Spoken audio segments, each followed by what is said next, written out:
Imagine building your entire life around one person. You give her your name. You adopt her daughter. You build a career, a home, a future, and you do all of it believing she chose you. The whole time, she was quietly building a case against you. Not with evidence, with fiction, a fake email account, fabricated photographs of injuries that never happened, a carefully constructed identity, your identity repackaged as a violent predator and sent to a man she hadn't spoken to in 30 years. The message she sent him was simple. This man needs to die.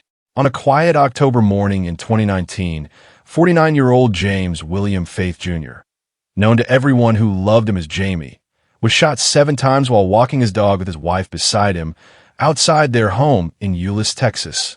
The world assumed robbery. It wasn't. The truth took over a year to surface.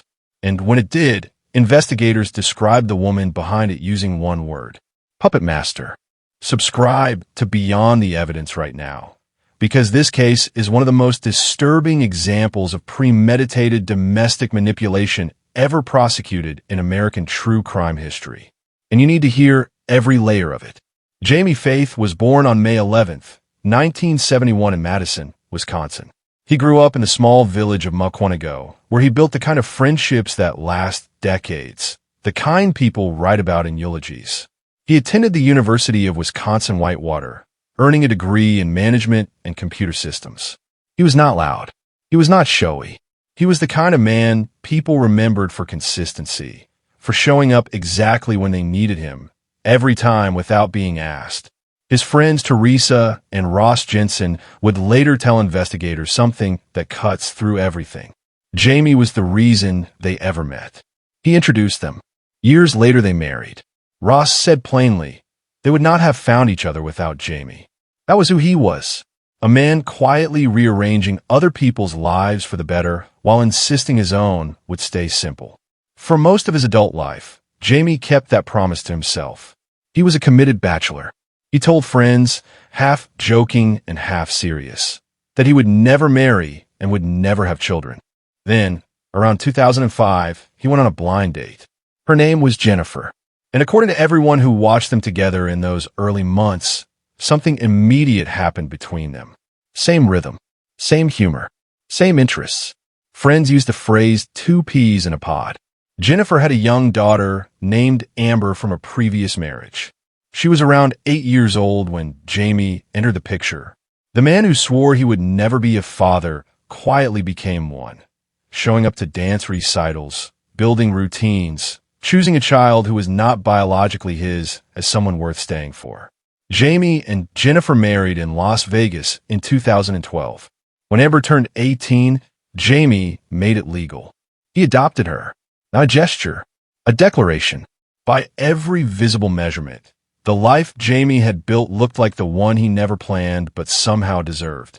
He was rising through technology leadership roles at companies including American Airlines, reportedly overseeing a budget exceeding $100 million, managing multi-year strategy while still being remembered by the people under him for personal investment and mentorship.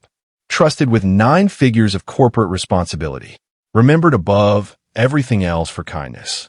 If you're still following this, drop a comment right now with "I'm still here."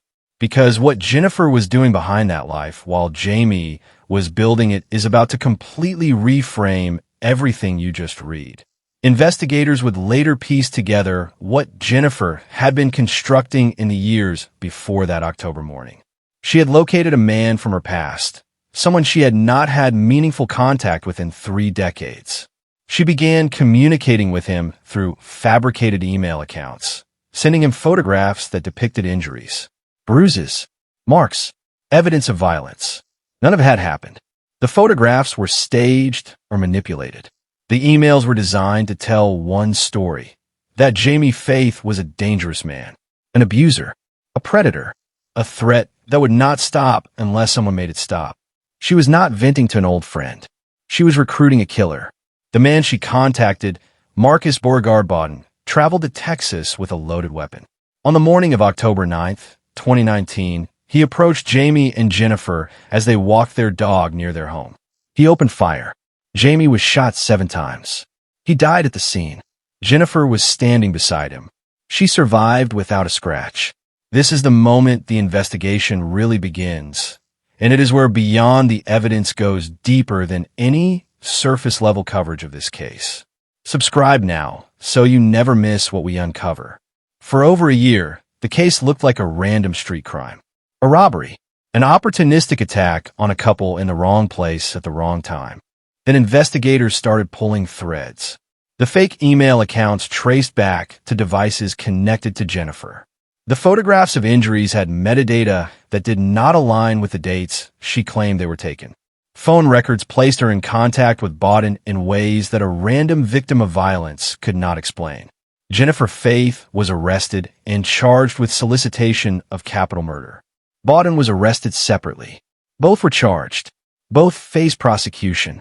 The motive investigators uncovered was financial. Jaime carried a significant life insurance policy. Jennifer was the beneficiary, the man who had introduced his best friends to each other, the man who chose to legally adopt a daughter who did not share his blood, the man who managed $100 million budgets and was still remembered for kindness. He was killed by the fiction his wife built around his name, and she was standing right next to him when the bullets landed. Drop a comment below with the word justice if this case made you feel something. Like this video if Jaime's story deserves to be heard. And subscribe to Beyond the Evidence, because every week we go into the cases that demand more than a headline. Jaime Faith deserved more than a headline. This channel exists for people like him.